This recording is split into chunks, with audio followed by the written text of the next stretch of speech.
Jemaat yang sempurna, umat-umat yang diberkati, saya yakin dan percaya pada malam hari ini di pembukaan hari Sabat, kita semua sudah mempersiapkan diri kita semua sudah mempersiapkan hati kita untuk mendengarkan akan firman Tuhan di kebaktian malam pembukaan Sabat ini atau malam kebaktian Paskah ini. Dan pada malam hari ini saudara-saudara, kami meminta kesediaan hamba Tuhan, Pendeta Muda Erpando Tindau, untuk menyampaikan firman Tuhan bagi kita semua pada malam hari ini. Perlu kita ketahui, pendeta ini bernama Pendeta Muda Erpando Tindau, yang saat ini beliau melayani di cabang sekolah Sabat yang ada di Cakung. Dan pada malam hari ini kita minta beliau untuk menyampaikan firman untuk umat-umat Tuhan. Dan tidak berlama-lama, waktu dan kesempatan ini kita akan berikan kepada Pendeta Muda Erpando Tindau. Selamat hari Sabat bagi kita semua, bagi pemirsa dimanapun Anda berada saat ini, secara khusus jemaat Jaka Sampurna. Pada hari Sabat yang kudus ini, sebelum saya menyampaikan firman Tuhan, saya mau mengucapkan terima kasih atas kesempatan yang diberikan oleh hamba Tuhan, Gembala senior kita, Jemaat Jaka Sampurna, Pendeta Bukan. Begitu juga dengan Gembala muda kita, Pendeta Muda Sabar Simbolon, yang telah memberikan kesempatan kepada saya. Untuk itu, sebelum kita mendengarkan firman Tuhan, marilah kita bersatu dalam doa. Bapa yang di sorga, Allah kami yang penuh dengan berkat, penuh dengan kasih, pada malam hari Sabat yang kudus ini, hamba-Mu akan menyampaikan firman Tuhan. Urapi hamba-Mu Tuhan, biarlah kata-kata yang keluar dari mulut hamba-Mu ini adalah untuk memuliakan nama Tuhan, dan juga berkati mereka Tuhan, umat-umat Tuhan, mereka dimanapun saat ini berada. Biarlah mereka akan diberkati Tuhan melalui firman ini, secara khusus umat Tuhan di Jaka Sampurna. Terima kasih Tuhan, berkatilah kami Tuhan, di dalam nama Yesus kami berdoa. Amin. Saudaraku yang diberkati oleh Tuhan, pada malam hari ini, marilah kita membuka Alkitab kita sebagai ayat inti khotbah yang saya bawakan pada malam ini. Mari kita membuka Alkitab kita, Kejadian 19 ayat 17 dan 20. Sesudah kedua orang itu menuntun mereka sampai keluar, berkatalah seseorang, "Larilah, selamatkanlah nyawamu, janganlah menoleh ke belakang, dan janganlah berhenti dimanapun juga.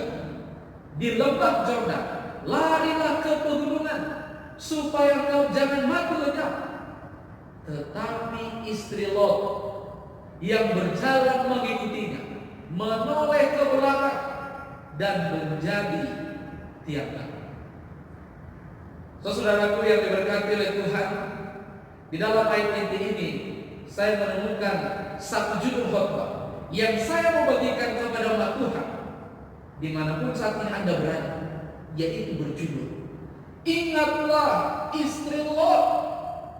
Ingatlah istri Lot. Dan saya juga menemukan di dalam perjanjian baru yang mengingatkan Lukas 17 ayat 32 hal yang sama. Itulah, ingatlah akan istri Lot. Saudaraku yang diberkati oleh Tuhan, ayat ini menjadi ayat yang menarik, dan judul khotbah ini merupakan judul khotbah yang mungkin saudara akan mengingat apa menariknya khotbah ini. Ada apa dengan istri Lot? Mengapa Yesus menyampaikan satu kata? Mengapa Yesus menyampaikan satu kalimat? Ingatlah akan istri Lot.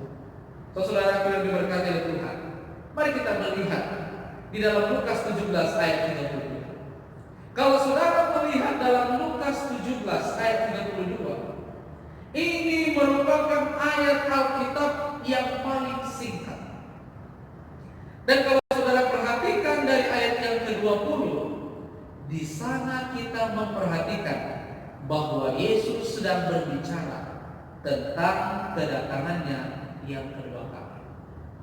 Bahkan di tengah-tengah pembicaraan mengenai kondisi situasi orang-orang yang hidup pada zaman akhir, tiba-tiba Yesus menyelipkan satu perkataan yang menarik. Apa itu? Ingatlah akan istri Lot. Oh saudaraku yang diberkati Tuhan, kenapa Yesus menyelipkan kata ini? Ada apa dengan istri Lot? Saudaraku yang diberkati oleh Tuhan, kita tahu cerita. Mari kita flashback, kita melihat, kita ulang baca Alkitab mengenai kejadian peristiwa, yaitu Lot, istrinya, dan juga kedua anak-anak perempuan. Kalau saudara melihat peristiwa itu, dinyatakan bahwa Tuhan mengutus malaikat untuk menyelamatkan mereka dengan pesan, jangan menengok ke belakang setelah keluar dari kota Sodom. Tetapi istri Lot menengok ke belakang, sehingga Tuhan menghukum dia dan menjadikan dia garam. Inilah cerita yang kita sudah pernah tahu, dan ini sudah menjadi pekabaran yang kita akan ingat pada waktu dulu. Dan saudaraku yang diberkati Tuhan, kalau kita mau hidupkan ini di akhir zaman ini, yaitu adalah Tuhan tidak menyuruh kita untuk mengingat orang yang lebih positif. Contohnya Abraham. Tuhan tidak bilang ingatlah Abraham, bapak orang beriman. Tapi dalam Lukas 17 ayat 32 dia selipkan, Tuhan menyuruh kita untuk mengingat istri. Saudara, menarik ini ayat Alkitab ini. Remember Lot's wife, ingatlah istri Lot. Apa maksud Yesus menyampaikan kepada kita, kepada satu nama tokoh yang tidak melihat perbuatan yang baik sebenarnya? Paling tidak saudara, saya menemukan ada 3 hal yang ingin Yesus ajarkan kepada kita. Yang pertama, jadilah pengikut Tuhan yang setia. Amin. Ya, ini harapan kita. Umat-umat Tuhan dimanapun Anda sekarang ini berada, bersama dengan keluarga, bersama dengan sahabat, ingatlah, Yesus mau kita menjadi umat Tuhan yang setia. Ini yang pertama. Ada apa dengan istri Lot? Istri Lot merupakan simbol orang yang hidup di akhir zaman, mengaku sebagai orang beriman, tapi sebetulnya hatinya ini bercabang, mendua hati. Yang kedua, mengikut Tuhan, tapi sebetulnya orang ini juga mengikut dunia. Bayangkan ini. Yang ketiga, kelihatannya mencintai Tuhan, tetapi juga mencintai dunia. Dan yang keempat, kelihatannya istri Lot ini pengikut setia Tuhan, tetapi juga dia pengikut setia dari dunia dan segala isi. Saya berharap saudara, kalau kita melihat hal yang dilakukan istri Lot ini, jangan kita lakukan. Kita tidak mau menjadi seperti istri Lot, lebih mencintai Tuhan, lebih juga mencintai dunia. Jadi apa? Mendua hati dia. Tak ada ketetapan yang pasti untuk mengikuti Tuhan. Mengapa istri Lot menoleh ke belakang sesudah dia keluar dari kota Sodom dan Gomora? Padahal malaikat Tuhan sudah ingatkan dia untuk tidak tengok ke belakang. Banyak penafsir Alkitab yang berkata bahwa istri Lot ini tidak rela meninggalkan segala harta bendanya yang ditinggalkan di Sodom. Dia begitu mencintai segala sesuatu yang dimilikinya, makanya dia menengok ke belakang. Oh, itu hartaku, aku tidak bisa kehilangan hartaku.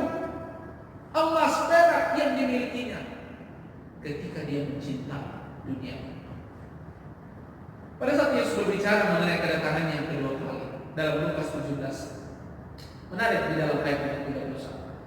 Barang siapa pada hari itu sedang diperanginya di atas rumah dan barang-barang ada di dalam rumah, janganlah ia turun untuk mengambilnya. Dan demikian juga orang yang sedang di ladang, janganlah ia kembali. Saudaraku yang diberkati Tuhan, Lukas 17 ayat 31 ini cocok sekali untuk keadaan kita, khususnya di permulaan kehidupan dunia ini. Saudara bisa lihat ada satu wabah penyakit, itulah COVID-19, virus corona. Ini sudah menggoncang kehidupan perekonomian dunia, bahkan kebutuhan kita, kehidupan kita. Tapi ingat saudara, ini juga hal yang sama, lebih besar lagi di akhir zaman nanti, di mana kita tahu malapetaka yang mengerikan itu. Uang ini pun sudah tak berharga lagi, harta benda ini pun sudah tidak akan pernah berharga lagi. Dan disinilah kita akan diuji, apakah kita mengikut Tuhan dengan setia. Kedatangan anak manusia itu begitu cepat, saudara. Lihat sekarang jam, tidak tentu lagi kita bisa melihat bahwa perputarannya itu sangat cepat.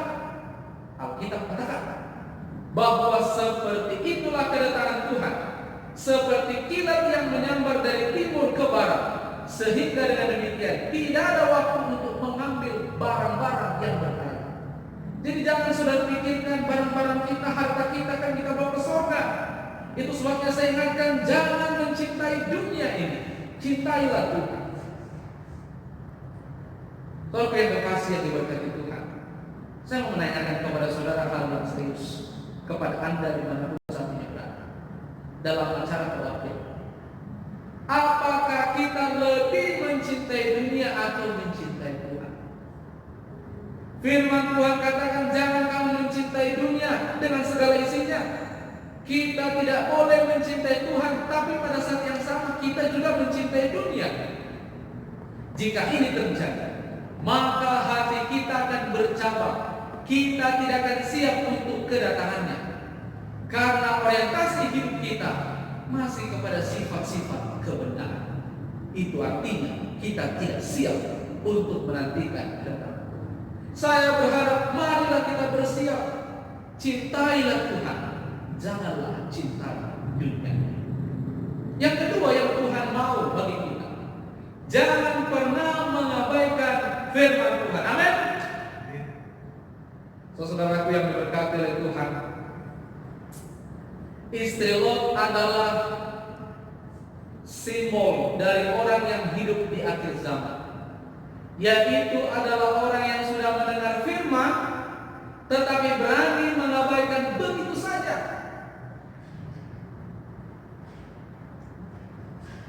Tuhan mengirimkan malaikatnya untuk datang menyampaikan pesan, tinggalkan Sodom dan Gomora. Bahkan ada perintah larangan untuk tidak menengok ke belakang. Tetapi istri Lot itu berani mengabaikan firman Tuhan dan dia menengok ke belakang. Saudaraku yang diberkati oleh Tuhan, menjadi pelajaran yang menarik. Apakah kita ini setia untuk hidup melalui firman Tuhan? Apakah kita setia mengaplikasikan firman Tuhan, melakukan perintah Tuhan? Saya mau bertanya, apakah kita sudah membaca Alkitab setiap hari? Apakah kita sudah mengikuti follow the Bible sesuai dengan pimpinan kita, gereja kita? Saudaraku, menarik kalau saudara membaca Alkitab setiap hari. Dan saya sudah praktikkan bahwa firman Tuhan ini benar-benar membuat kita, mengubahkan kita menjadi lebih baik di dalam kita. Saudara boleh praktikkan itu, bagaimana membaca firman Tuhan dengan berpuasa. Ada umat Tuhan yang membiarkan Roh Kudus Tuhan menguasai hatinya, taat kepada perintah Tuhan, kepada nasihatnya. Bahkan dia menjauhkan hal-hal yang tidak benar di dunia ini. Tapi ada juga orang-orang di akhir zaman ini, yaitu adalah mereka yang datang setiap Sabatnya ke gereja, tetapi hati mereka tidak siap diisi oleh firman Tuhan. Saudara, inilah yang terjadi. Ada yang setia, ada yang tidak setia. Berapa banyakkah orang Kristen yang hanya siap dikuasai Roh Kudus? Apakah banyak umat Kristen Siapakah di antara kita yang hidup pada akhir zaman ini yang ditemukan beriman? Apakah pada waktu kedatangan Tuhan kita beriman atau tidak? Ini pertanyaan saudara. Renungkan ini. Dan yang ketiga, yang saya mau sampaikan, jangan menganggap remeh pertolongan kebaikan Tuhan. Amin. Kalau saudara sudah diberkati Tuhan, kalau hidupmu sudah dilimpahkan berkat-berkat yang indah daripada Tuhan, ingatlah itu. Jangan pernah anggap remeh. Oh, ini adalah kuasa saya, kehebatan saya. Ingat saudara, kita ini manusia membutuhkan kuasa Tuhan. Istri Lot merupakan simbol orang yang hidup di akhir zaman. Sudah ditolong Tuhan, tetapi dia tidak mau mengikuti perintah Tuhan. Dalam Kejadian pasal 19 ayat 16 mengatakan, tangan istri Lot itu dituntun oleh malaikat Tuhan. Saudara, itu merupakan pengalaman yang hebat. Hal yang sangat istimewa yang didapati istri Lot. Saya mau bertanya, siapa di antara kita tangannya sudah pernah dituntun oleh malaikat Tuhan? Adakah? Adakah yang secara jelas malaikat pegang tangan saudara lalu dibawa saudara? Saya rasa mungkin ada, tapi kebanyakan kita tidak seperti istri Lot. Istri Lot ini sudah ditolong Tuhan. Ini bukan dalam mimpi saudara, tetapi pengalaman yang nyata. Tapi lihat istri Lot, dia tidak peduli dengan pertolongan Tuhan. Saudaraku yang berkati oleh Tuhan, tidak lama lagi dari sekarang ini Yesus akan datang segera untuk menjemput umat-umat. Siapa yang percaya? Dia sudah memperingatkan kita bahwa sementara kita menantikan kedatangannya, kita juga nyatakan untuk menjaga diri. Ingatlah istri Lot. Jangan kita ini seperti istri Lot. Masing-masing kita sedang diuji. Apakah kita seperti istri Lot atau tidak? Dan ada 3 hal pengujian yang kita akan lakukan. Yang pertama, apakah hati kita untuk Tuhan atau lebih berat kepada dunia ini, kepada barang-barang materi dan segala kebendaannya? Saudaraku, saya berharap kita berubah. Amin. Ini sudah permulaan bagaimana penderitaan COVID-19 virus corona ini. Uang ini sepertinya tidak berharga, saudara. Saya sudah rasakan, saudara. Ketika saya punya uang, kemana uang saya ini semua saya belanjakan? Kenapa? Saya ada rasa takut. Kalau saya belanja ke sana, saya takut kena corona. Ya, itu ada ketakutan. Itu masih permulaan penderitaan. Bagaimana nanti pada waktu kedatangan Tuhan itu, malapetaka itu? Saudara, mari kita berubah untuk saat ini lebih mencintai Tuhan. Apakah kita seorang yang terbiasa mendengarkan firman Tuhan, peka terhadap koreksi kita dan amanat Tuhan, atau tidak? Apakah saudara orang yang telah diberkati Tuhan, telah diluputkan oleh Tuhan, dia punya maksud untuk memanggil saudara dan saya, kita semua, dia mau agar kita dipakai untuk pelayanan, dipakai, dipersembahkan untuk kemuliaan. Saudara yang diberkati Tuhan, semoga masing-masing kita mengingat istri Lot, sementara kita menantikan kedatangan Kristus yang kedua kali. Tabiat kita mencerminkan tabiat Kristus yang sebenarnya. Saudaraku, kita sudah memulai akhir zaman ini dan kita rindu untuk masuk dalam kerajaan surga. Saya percaya saudara dimanapun saat ini berada, ketika mendengarkan firman ini, saudara akan mengingat, Tuhan selamatkanlah, tolong. Kita berharap semua kita masuk dalam kerajaan surga.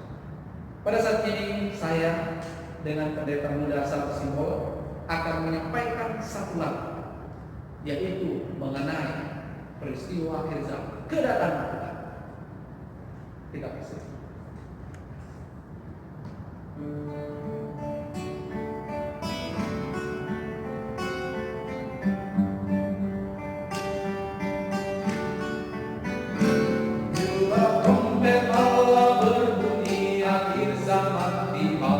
Hidup kekal dan mulia tersedia.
kepada kita, umat-umat Tuhan, khususnya kita yang mendengarkan pekabaran ini. Tuhan Yesus